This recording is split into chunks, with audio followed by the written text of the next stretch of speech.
The team faced off against some top-ranked teams this weekend, including ACC foe Syracuse. How do they match up against the competition?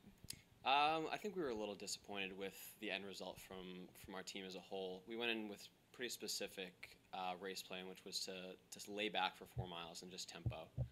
We were hoping that they'd come through the 4 mile mark around 21 minutes, and then we really wanted them to attack the last mile. Sean Burke, our top guy from last year, junior, he was able to do that, and we were hoping he would lead the rest of the top 7 through there. But it was a tough day, so not a lot of our guys were able to maintain that pace with him.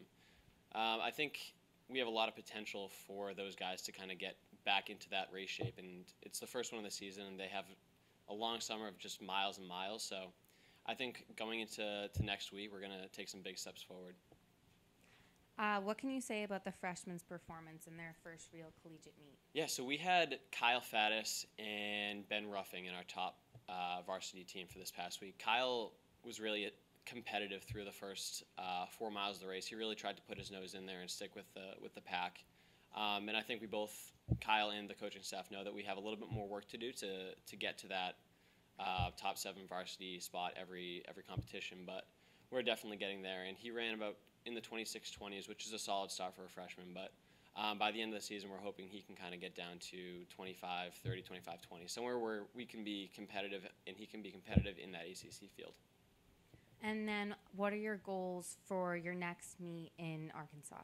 Yeah, so we think we're going to try to do something similar with the team as we did this past weekend. So Sean, since he was able to execute the race plan and he really needs to get out and attack some competition, we're going to let him race to his full strength at that one.